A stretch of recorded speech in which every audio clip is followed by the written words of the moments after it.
우리는 항상 하나님의 이 말씀을 듣고 주님을 섬기는 거. 이건 이제 예배인데요.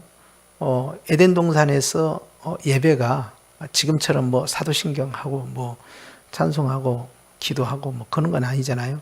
근데 아담의 삶이 예배였어요. 늘 하나님을 섬기고 하나님이 시키신 일을 진행을 하고 예배의 삶입니다. 그래서 이제 동물들을 다 데리고 오셔서 주님이 아담 보고 이름을 짓도록 하니까 이름을 다 지었잖아요. 늘 이렇게 교제를 하고 섬기는 거. 이것이 이제 아담의 에덴의 예배인데 이 예배는 결국 하나님과 우리와의 관계를 연결시켰다라는 증거예요. 그러니까 하나님과의 관계가 회복된 자가 드리는 게 예배입니다. 그래서 이제 우리가 방역 같은 경우 할 때 안 믿는 사람들은 그래요. 정말 먹고 사는 문제가 아니면 좀 비대면으로 하면 안 될까? 뭐 또 교회가 좀 양보해 주면 안 될까? 그러는데 교회의 예배의 가치를 이해를 못 하니까 그런 거예요. 예배의 가치는 육적인 생명도 소중하지만 영적 생명력을 유지하기 위해서 우리에게는 육체의 생명 못지않게 중요한 요소란 말이에요. 근데 이걸 안 믿는 사람들은 이해를 못 하잖아요. 이 예배의 가치를, 영적인 생명에 대해서 이해가 안 되잖아요. 그러니까 좀 안 드리면 되는데 다른 종교들은 안 드리는데 왜 그럴까라고 생각하는 거예요. 근데 우리가 그들을 이해시킬 수는 없잖아요. 복음이 들어가지 않았는데 이해가 되겠어요? 그렇기 때문에 예배는 하나님과의 관계가 회복된 자가 하는 거다. 그리고 하나님을 아버지라고 부른 것도 관계가 회복된 자가 부르는 호칭이에요. 기도는 아무나 하는 게 아니고 관계가 회복된 자가 하는 게 기도입니다. 그러니까 에덴 동산에서는 기도도 있었고 찬양도 있었고 또 하나님의 계시의 말씀도 있었고 또 섬김과 헌신도 있었어요. 이것이 에덴 동산의 예배란 말이에요. 그래서 첫 번째인 하나님과의 그 교제, 즉 관계의 회복이 유지가 됐었잖아요. 근데 이게 선악과를 따먹는 그 사건으로 관계가 끊어져 버린 거예요. 관계가 불편해졌죠. 어느 정도로 불편해졌느냐? 다시 회복이 불가하도록 불편해진 거예요. 그럼으로써 이제 주님이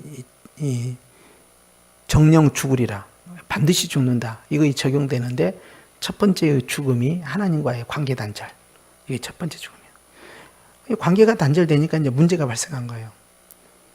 죄로 인해서 관계가 단절되는 순간에 하나님께서는 진노하셨고요. 그리고 인간은 저주를 받게 되는데, 인간만 저주받게, 즉 아담만 저주받는 게 아니라 아담과 함께 앞으로 태어날 모든 자손들까지 다 저주가 받죠. 거기서 끝난 게 아니에요. 심지어는 아담이 살고 있는 이 땅, 이 피조 세계가 저주를 받아버려요. 그리고 더 나아가서는 이제 질병, 오늘날 코로나 바이러스 같은 이런 질병, 어떤 교통사고 일어나잖아요. 사건, 사고, 또 상처받는 거, 상처 주는 거, 또 전쟁, 기근, 굶주림, 그렇게 해서 온갖 고통을 다 경험을 해요. 그것이 이 땅에 사는 사람의 구체적 저주의 내용이 들어가는 거예요. 그리고 이제 네 번째에 가서는 결국은 죽어요. 죄가 없으면 죽지 않을 몸인데 죄 때문에 죽은 거예요. 그걸 항상 기억하셔야 돼요. 세월이 흘러서 죽은 게 아니고, 시간이 가서 죽는 게 아니고, 늙어서 죽는 게 아니고 죄 때문에 죽은 거예요. 그러면 죄가 없으면 아담과 하와는 죽지 않는 상태예요. 현재 주님이 죽이기 전까지. 이게 늙어 죽는다고 생각하는 개념을 넣으면 안 됩니다. 이제는 타락하기 전에는 늙어 죽는 거 아무 상관이 없는 거예요. 시간이 흘러가도 죽지 않는 몸이에요. 왜? 죽음은 죄에서 왔으니까. 그리고 마지막 다섯 번째는 이제 그런 육적인 교제의 단결부터 영적인 교제의 단절, 죽음, 영적 죽음이죠. 또 육적인 죽음, 그 다음에 마지막에는 영원한 죽음이 기다리고 있는데요. 앞서 말씀드린 것처럼 영혼은 죽고 살고 하는 대상이 아니라고 했잖아요. 영원히 살아요. 영혼은 영원히 삽니다. 육체는 한계를 갖고 있지만 영혼은 영원히 사는데 소멸되지 않아요. 그런데 어디서 영원히 사느냐, 이거 결정되는 거죠. 그래서 천국에서 영원히 사느냐, 지옥에서 영원히 사느냐. 그런데 세 번째의 죽음은 뭐냐? 지옥에서 영원히 살아. 하나님과의 관계가 단절되고 육체가 죽고 영혼이 죽는 이 3단계의 구조 속에서 두 가지가 더 집어 들어간 거죠. 하나는 하나님의 진노와 저주, 나 때문에 다른 사람까지 다. 그리고 온갖 질병과 고통과 아픔을 가지고 일평생 사는 거예요. 그러니까 사람은요, 살려고 태어납니까? 죽으려고 태어납니까? 죽으려고 태어난 거예요. 왜? 아담 이후에는 태어나자마자 죄인이고, 죄인이니까 반드시 죽게 돼 있어요. 그러니까 죽으려고 태어난 것이 돼버린 거예요. 근데 예수님이 오셔가지고 죽으려고 태어났냐, 살려고 태어났냐? 이제 살려고 태어난 것이 된 거예요. 예수님 안에서는 다 사는 거야. 그리고 심지어는 죽는 것조차도 죽는 게 아니고 더 나은 본향을 향해서 가고 있었고, 그리고 육체의 부활까지를 소망하는 단계로 들어가게 되죠. 기다림이 시작되는 거예요. 재림 때까지. 그러니까 예수님 안에서는 완전히 이제 달라지는 거죠. 예수님 밖에서는 어떻습니까? 죽으려고 태어난 거예요. 너 왜 태어나니? 죽으려고 태어났다. 다 죽어요. 예수님 밖에서는. 근데 예수님 안에서는 살려고 태어난 것이고, 늙어서 죽든 어떻게 좀 중간에 죽어도 그것은 죽으려고 죽은 게 아니라 영원한 생명이 약속되어 있으니까. 이제는 살려고 죽는 것밖에 안 돼요. 그러니까 죽을 때 뭐라고 표현합니까? 천국 환송 예배라고 해요. 이제는. 그렇게 하는 교회가 굉장히 많습니다. 장례 예배가 없어져 가고 있는 거죠. 왜? 다시 만나자는 거야. 다시. 더 좋은 모습으로 보자는 거야. 그러니 인간은 태어날 때도 살려고 태어난 것이고 죽어서도 살려고 죽는 것이 밖에 안 되잖아요. 예수님 안에서는. 완전히 이제 개념이 바뀌었다는 거예요. 그래서 이 5가지, 그리고 특별히 3가지의 죽음, 영적 죽음, 육체의 죽음, 그 다음에 영원한 죽음. 이 저주가 있었다. 그 다음 성경으로 가면요, 하나님과의 관계의 단절에 있어서 창세기 3장 8절, 10절, 24절을 보면, 그들이 그날 바람이 불 때 동산에 거니시는 여호와 하나님의 소리를 듣고 아담과 그의 아내가 여호와 하나님의 낯을 피하여 동산나무 사이에 숨었다. 관계 단절이 이미 시작된 거예요. 자기가 벌거벗은 것도 부끄러워하고 내가 내 자신을 부끄러워하니까 자기 자신인 상대방, 배우자를 보고 또 부끄러워하게 되고 자신들의 부끄러움을 보게 되자 결국 하나님을 피해서 숨어버렸다. 어디에? 나무 뒤에. 학자들은 이렇게 해석하고 싶어요. 마치 그 나무가 마치 예수님의 십자가 뒤에 숨는 것만도 같다. 이런 표현으로 적용을 하는 분들이 있어요. 뭐 그럴 수도 있죠. 근데 꼭 이 동산의 나무의 뒤로 숨은 것이 꼭 십자가라는 뜻이 아니라 예수님의 십자가로 말미암아 우리가 부끄러움이 가려졌잖아요. 그렇게 적용하고 싶은 거야. 근데 이 나무가 작은 나무면 안 되겠죠. 좀 큰 나무가 돼야 되겠죠. 그 다음에 숨어버렸어요. 아담아 아담아 부르셨죠? 주님이. 그러니까 이르되 내가 동산에서 하나님의 소리를 듣고 내가 벗었으므로 두려워하여 숨었나이다. 벗었다는 걸 봤어요. 두려움이 찾아왔어요. 그래서 주님을 피해버렸어요. 3가지예요. 벗었다라는 것을 전에도 알았을까요? 몰랐을까요? 알고 있었죠. 그런데 전에는 벗었을 때도 그걸 부끄러워하지 않았으니까 아무 문제가 안 되는 거예요. 그런데 지금은 벗긴 벗었는데 이제는 부끄럽다라고 느끼고 있는 거예요. 내 자신이 부끄럽고 상대방이 부끄럽고, 그러니까 부끄러우니까 숨어야 되는 거예요. 부끄러움을 선악을 알게 하는 나무의 열매를 딱 먹어서 눈이 밝아진 줄 알았는데 밝아져야 할 것이 밝아진 것이 아니라 밝아질 필요가 없는 것이 밝아진 거예요. 그게 뭐냐? 자신을 부끄럽게 여기는 거예요. 내 모습 그대로 주님 앞에서 받아들여야 되는데 안 받아들여요. 그래서 벌거벗은 것을 발견하게 된 거죠. 선악과를 따먹고 나서. 그러니까 두려움이 찾아왔어요. 자신에 대한 수치심과 열등감이죠. 또 이 두려워하는 마음, 이것은요 원죄입니다.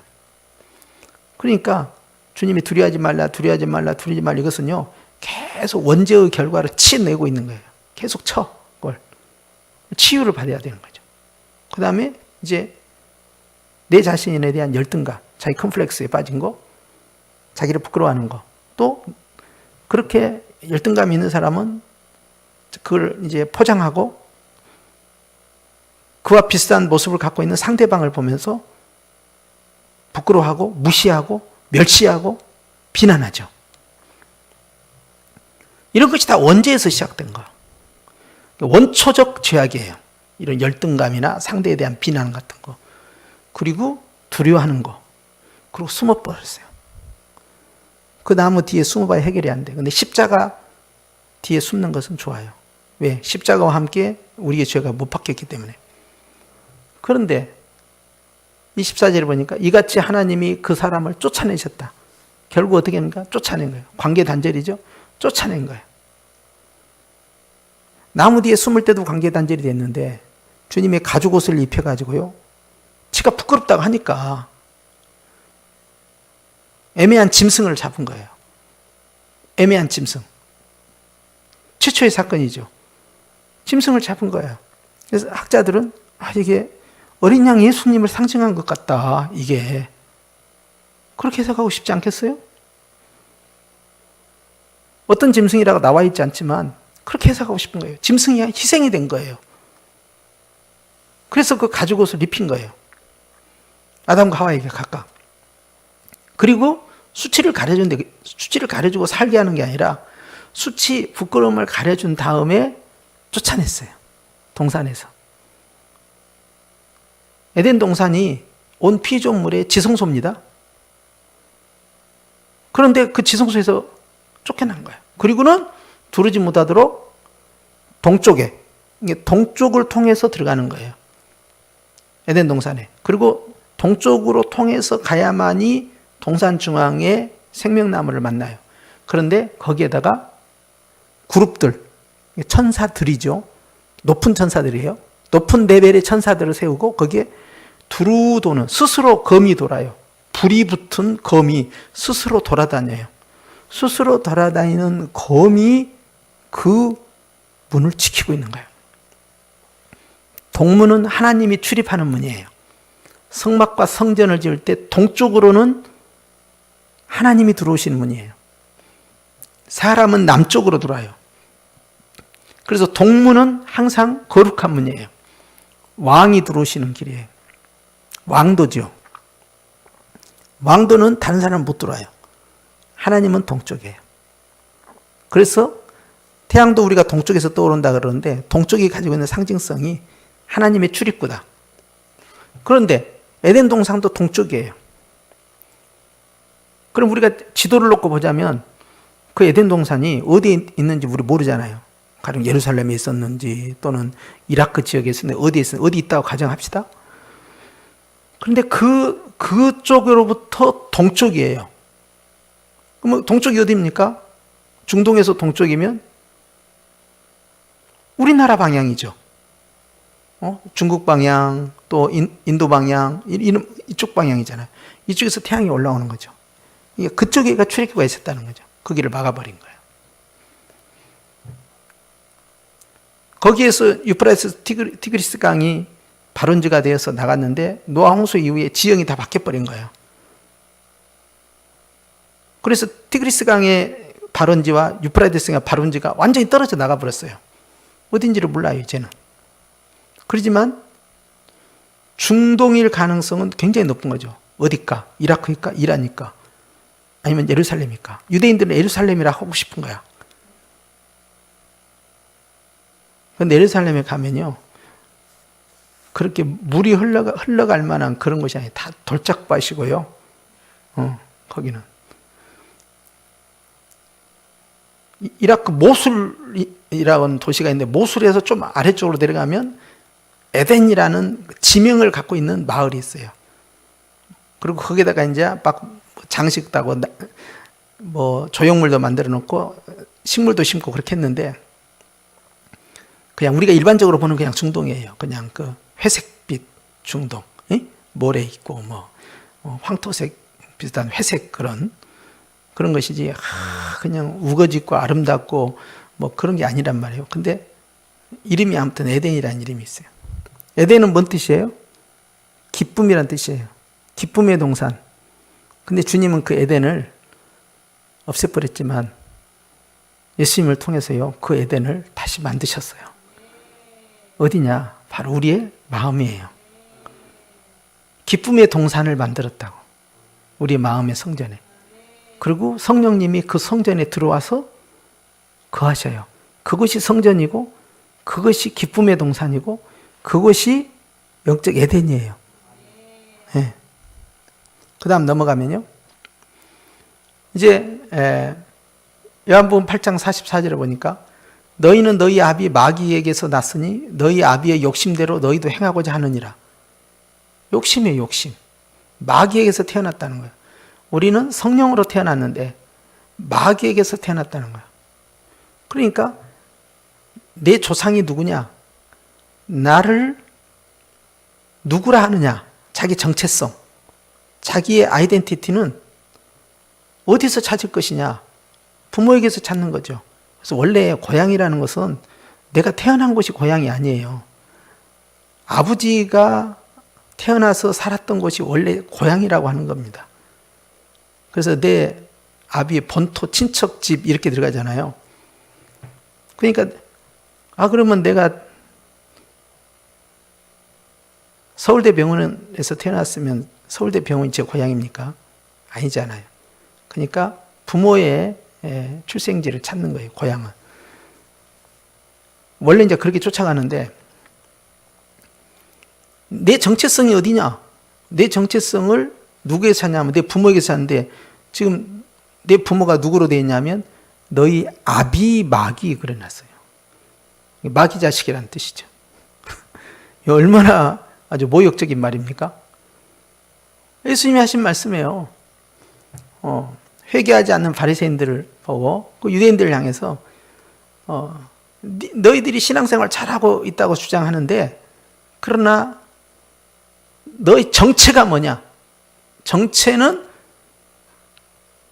네 아비를 보면 네 정체가 나오는데 네 아비가 누구냐? 마귀야. 그러니까 너는 뭐다? 마귀야. 이렇게 되는 거예요, 지금. 이게 마귀는 실제 우리 인간처럼 뭘 출생하는 건 아니잖아요. 그런데 그의 통제를 받고 그의 지배를 받고 있는 거죠. 너희 아비의 욕심대로 너희들도 행하는구나. 결국 욕심이라는 단어가 나옵니다. 이 욕심이 잉태하여 이제 죄를 낳은 거예요. 그래서 나는 욕심으로 출생된 죄악의 자식이 돼버린 거예요. 그는 처음부터 살인한 자요 그랬어요. 가인을 죽인 것도 가인이 행했지만 그 행하도록 옆에서 끌고 간 자가 누구냐? 그게 바로 마귀라는 이야기예요. 그러니까 사단의 지배를 받아버린 거예요, 가인이. 그리고 진리가 그 속에 없다 그랬어요. 하나님의 말씀이 없어요. 순종하지 않아요. 의심하고 들여봤죠. 진리에 서 있지도 못해요. 즉 말씀대로 행하지 않는다 이거죠. 순종이 없죠. 거짓을 말할 때마다 하는 말마다 다 거짓이죠. 그러니까 거짓말 하니까 거짓말쟁이가 아니라 거짓말쟁이니까 거짓말하는 거예요. 다시 말하면 죄를 지으니까 죄인이 아니라 죄인이니까 죄를 짓는 거예요. 나쁜 짓을 하니까 나쁜 사람이 아니라 나쁜 사람이니까 나쁜 짓을 계속 하고 있는 거예요. 이걸 기억해야 됩니다. 마귀 짓을 하니까 마귀가 아니라 마귀니까 마귀 짓을 하는 거예요. 정체성이 뭐냐 이거예요. 예? 겉으로는 사람이야. 그런데 그 영혼을 지배하는 세력이 누구냐는 거야. 그 본질을 보는 거죠. 그러니까 너를 지금 통제하고 지배하고 너를 움직이고 있는 자가 누구냐? 마귀다. 거짓말을 말할 때마다 제 것으로 말하나니 아주 창작력이 뛰어나고요. 거짓말을 아주 눈 하나 깜짝 안 하고 거짓말하는 거예요. 그냥 다 거짓말. 예. 거짓말을 자기 스스로도 거짓말이라고 생각하지 않고 거짓말을 해요. 인격장애나 그런 정신장애가 들어가면요. 이제 다중인격이 나오고요. 그리고 자신이 하고 있는 말이 거짓말이 아니라고 스스로에게 설득을 해서요. 거짓말을 너무 진지하게 하는 거예요. 사실을 말하지 않고. 자, 그것은 거짓의 아비. 즉, 사단이 거짓의 아비인데 그 거짓의 아비의 자식이니까 거짓말을 또 한다는 거예요. 사단은 모든 게 거짓말입니다. 에덴 동산에서부터. 그러니까 이렇게 거짓말을 하고 이렇게 죄를 짓게 하는 자의 자녀예요. 누가? 범죄한 자들이 그렇다는 거예요. 그러니까 하나님과의 관계가 단절이 된 거예요. 그 다음 말씀 보면 요한복음 3장 36절에 아들을 믿는 자에게는 영생이 있다.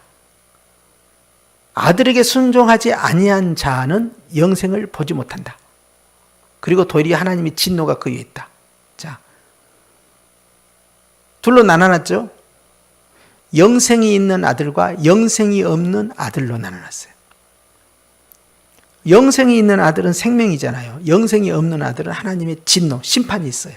둘로 쫙 나눠놓습니다.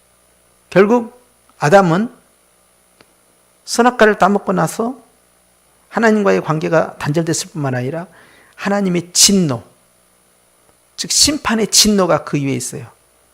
그뿐만 아니라 그의 전 생애에 있고, 그러니까 땅을 자기가 땀 흘려서 일궈야 되고, 그리고 그의 자녀들에게도 자자손손 내려가게 되는 거죠. 그리고 모든 피조세계가 저주를 받는 거예요. 그 다음에 보면 에베소 2장 3절이죠. 전에는 우리도 다 그 가운데서 우리 육체의 욕심을 따라 지내며 육체와 마음이 원하는 것을 하여 다른 이들과 같이 본질상 진노의 자녀. 우리도 하나님 앞에 우리 정체가 뭐냐? 진노의 자녀, 심판받아야 할 자녀다 이 말이에요. 그런데 예수님 때문에 우리는 영생을 얻게 된 거, 하나님의 자녀가 되는데, 보니까 죄악 가운데서 태어난 우리도 육체의 욕심을 따라 지냈다. 자기가 하고 싶은 대로 사는 거예요. 하나님이 원하는 대로 살지 않아요. 육체의 욕심이에요. 그리고 그 육체와 마음이 원하는 것을 한다는 거예요. 얘들한테 그걸 잘 가르쳐야 돼요. 네 하고 싶은 대로 해. 그러면 돼요, 안 돼요? 안 된다는 거예요. 네 하고 싶은 대로. 네가 잘하는 거 해. 네가 원하는 걸 해.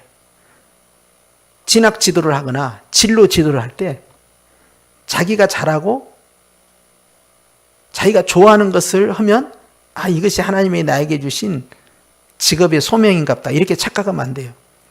흥미검사나 진학 심리 테스트 검사를 할 때 자기가 좋아하는 것, 자기가 잘하는 것을 선택하도록 합니다. 그럼 그러면 안 돼요. 나는 검사를 하니까 선생님 하라고 나왔어요. 아버님이 선생님이었기 때문에 난 좋게 생각해요, 그걸. 그리고 직업도 지금하고 그때하고 약간 차이가 있습니다만 나쁘지도 않아. 지금도 나쁘지 않지만 그때는 더 나쁘지 않았어. 그래서 나는 가끔 나는 실제 그 중고등학교 교사 자격증이 저에게 있는데요. 한쪽으로는 내가 하고 싶은 마음도 있어. 그래서 실제 전에 한 20여 년 전이죠. 그때 교목 자리로 오라고 그랬어요. 그래서 목사이면서 학교에서 과목을 가르치고 그 미션 스쿨의 교목으로 정식 월급 교사가 나오죠. 그 월급이 나와요. 교사 월급이. 그런데 나는 그 마음이 진짜 한쪽에 있었는데 내 사명이 아니야, 그게. 그래서 사양했죠. 왜? 하나님은 나에게 개척하기를 원하시니까. 그래서 개척한 거예요. 근데 그것도 희한하죠.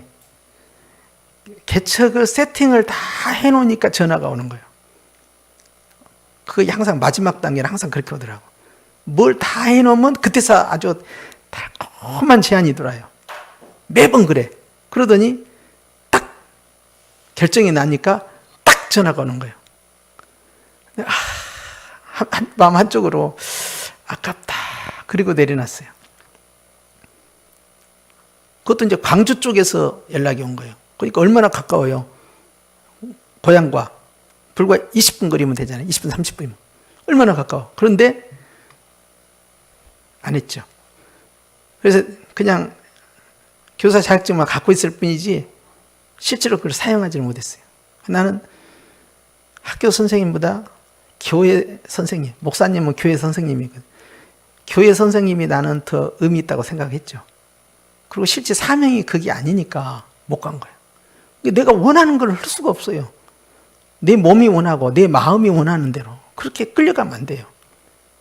다윗에게도 성전을 지으랍니다. 그러니까 왕의 마음대로 하십시오 그랬어요. 왕이 감동받은 대로 하십시오 그랬어요. 근데 그건 자기 감동이야. 하나님이 주신 감동은 뭐였냐? 너는 안 된다. 네 아들이 해야 된다. 그러니까 내가 마음은 원하지만 안 되는 거야. 해서는 안 되는 경우가 있어요. 그런데 아이들에게 네 하고 싶은 대로 해. 네가 잘하는 거 해. 네가 좋아하는 거 해. 그 하나님 뜻이 아니에요. 그건. 하나님의 뜻은 내가 원하고 잘하고 있는 것을 내 직업으로 주님은 선택하지 않습니다. 그런 경우가 비일비재해요. 그러니까 진로 진학검사 잘못하면요. 완전히 그 속아가는 거야. 자기가 자기를 선택해. 자기의 심리가 자기를 선택해. 자기의 성품이 자기를 선택해. 그러면 안 된다는 이야기야. 전혀 달라요. 주님의 뜻은. 예. 운동을 좋아하니까 축구선수가 돼가지고 박지성이가 되겠다고 얼마나 졸라댄지 몰라 아주. 예. 기도하면 너는 의사가 돼야 한다. 또 기도하면 너는 의사가 돼야 한다. 말을 안 들어. 말 안 듣는 나중에는 인대가 파열돼 버렸어요. 축구를 못해 더 이상. 그러니까 접더라고요. 그래가지고 내가 이거 이제 공부해갖고 내가 어떻게 의대를 가나 했는데요. 그리고 시험을 봤어요. 시험을 봤는데 떨어져. 의대 시험 보면 떨어져. 그래서 하나님이 어디까지 인도하시냐면 유럽에 있는 아주 좋은 왕립 의과대학에 주님이 넣어주신 거야. 그리고 의사의 길을 가게 된 거예요. 그러니까 처음에는 안 믿었지. 의사가 되기 위해서는 공부를 또 얼마나 열심히 해야 되고 또 인문계 계열이 아니고 이건 자연계열로 공부를 해야 되잖아요. 그런데 하나님은요 다 계획이 있었던 거야. 결국 그 고비고비를 이기게 하셔가지고요 결국은 기가 막힌 방법으로 의대에 합격하게 만들고 의사가 됐어요. 예. 그게 얼마나 좋아요. 근데 내가 하고 싶은 걸 한다고 해가지고 내가 박지성이 돼야 되겠다. 축구선수 해야겠다. 막 이래가지고 거기에 푹 빠졌는데 그 청소년 때 청년 때가 했던 그 열정과 그 뜨거움과 그 간절함을 하나님의 뜻과 관계없이 네가 하고 싶은 거 해라. 이렇게 하면 어떻게 됐겠어요? 안 되는 거지. 대단히 조심해야 한다 이것은. 애들이 그림 잘 그리니까 아이고 미대 가야겠네. 그림 잘 그린 거하고 미대 가는 거하고 달라. 미대 안 갖고도 그림 잘 그릴 수 있는 거예요. 잘하는 걸 자꾸 시키려고 하지 말고 원하는 걸 시키려고 하지 말고 응? 하고 싶은 걸 시키려고 하지 말고 그런 것은 취미로도 할 수 있어요. 하나님의 뜻이 무엇이냐? 이 아이가 이 세상에 태어나서 어떤 직업을 갖고 어떤 삶을 살아가기를 원하시는가를 먼저 캐치해내야 될 거 아니에요. 그런 것을 축복해 주지 않고 말이죠.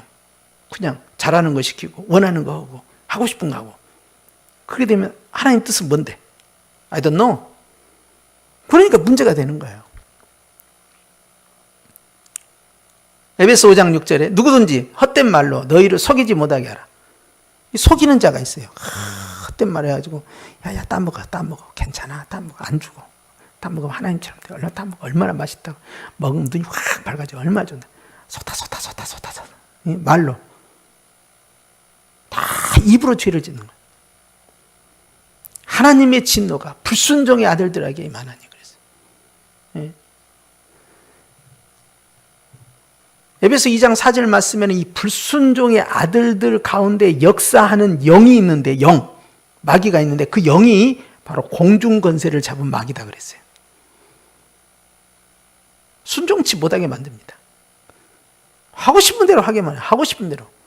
예. 우리는 예수님 안에서 자유자지 예수님 밖에서 자유자가 아니에요. 예. 그 다음 갈라디아 3장 10절에 보니까 무릇 율법 행위에 속한 자들은 저주 아래에 있나니 그랬어요.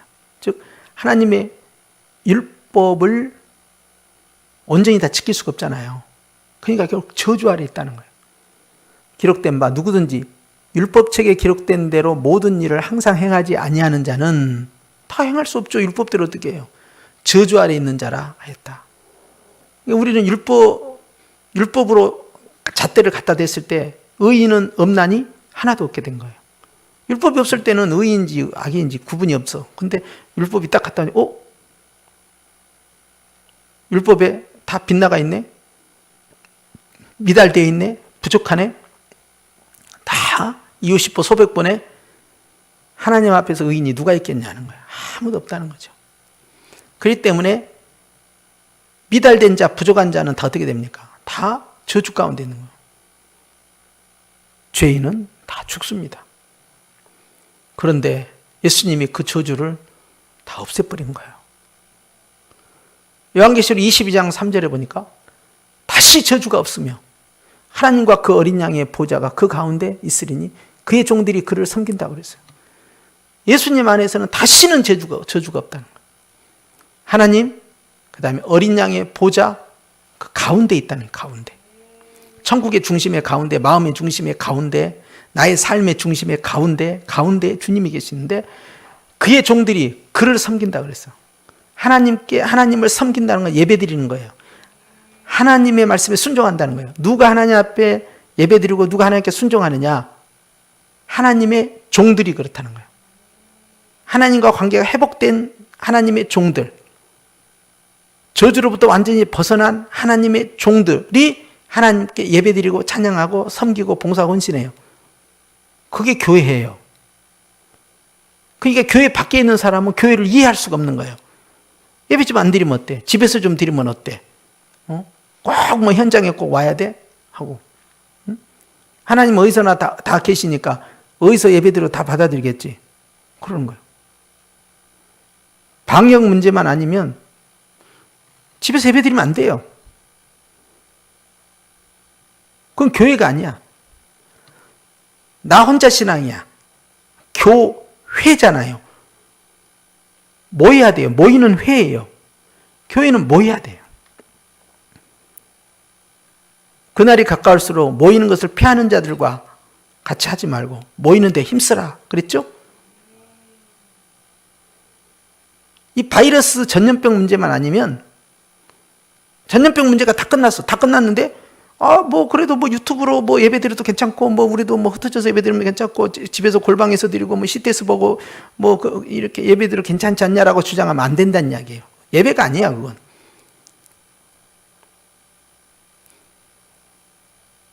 교회는 나와 하나님과의 관계로 결정되는 게 아니에요. 나와 하나님과의 관계와 함께 또한 나와 성도와의 관계가 같이 어우러지는 거예요. 그 교회예요, 그게. 에클레시아라는 이것은요, 구원받은, 즉, 저주로부터 벗어난 자유함을 누리는 그 성도들의 공동체를 교회라고 합니다. 그래서 그들이 그 공동체에서 뭐 하냐? 예배해요.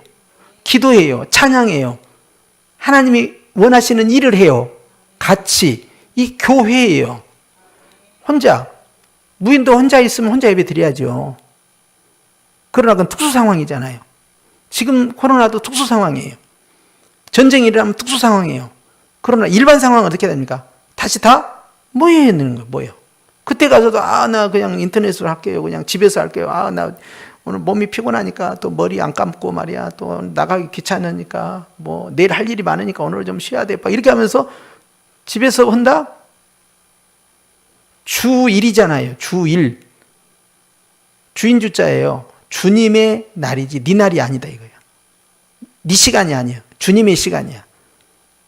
네 것처럼 쓰지 말라는 거지. 그날은 주님께 다 드리는 거예요. 누구는 피곤하지 않겠어요? 누구는 눕고 싶지 않겠어요? 누구는 자고 싶지 않겠어요? 다 그러죠.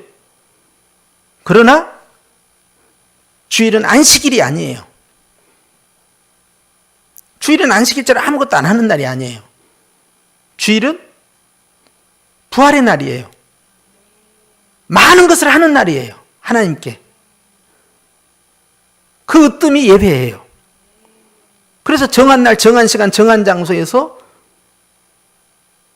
약속된 백성들이 모여 함께 예배 드리는 거. 이것이 교회예요. 안 믿는 사람은 이해를 못해요. 왜 이해를 시켜야 돼요? 이해를 못하죠. 생명이 없는데. 예배는 보는 게 아니에요. 유튜브로 보는 게 아니에요. TV로 보는 게 아니에요. 예배는 하나님을 만나는 거예요. 영화처럼 관람하는 게 아니에요. 유튜브 갖다 놓고 관람하는 게 아니에요. 예배를 내 자신이 하나님 앞에 절배자로 서서 헌신하는 거예요. 하나님 만나는 것이 예배예요. 그래서 예배는 드리는 거예요. 그게 성경의 가르침이에요. 그래서 모이는 거예요. 바이러스가 아니면 비대면으로 들어가면 절대 안 돼요. 어떤 명분으로 될 수가 없는 거야. 그건. 완전 대면 예배만이 예배야.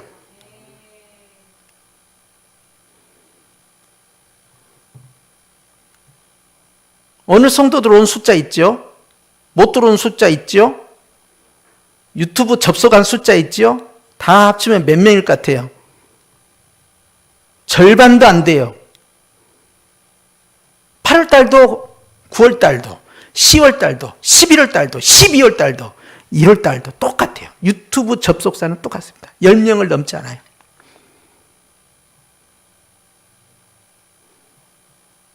나머지는 뭐예요? 예배 안 드려요.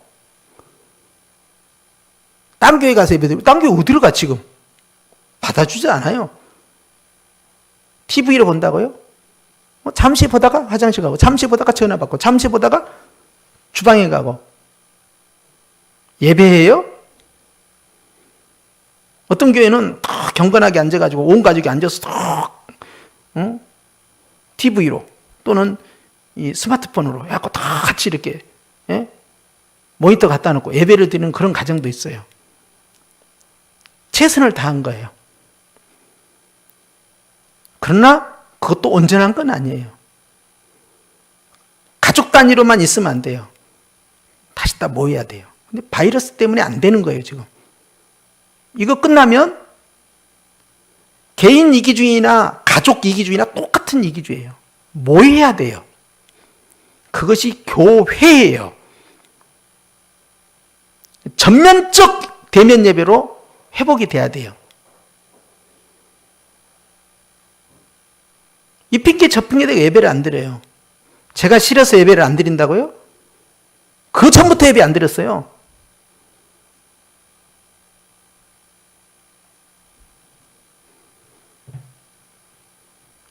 이것이 한국교회 현실이야. 자유함을 누린 저주로부터 벗어난 구원의 기쁨이 있는 성도들의 주일 예배의 모습이 민낯이야, 이게 한국교회.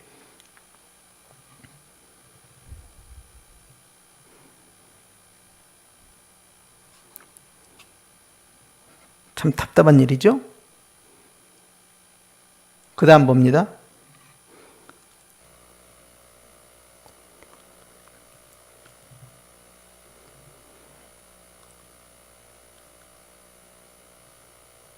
인간의 비참함, 이 부분은 내용이 너무 많아요.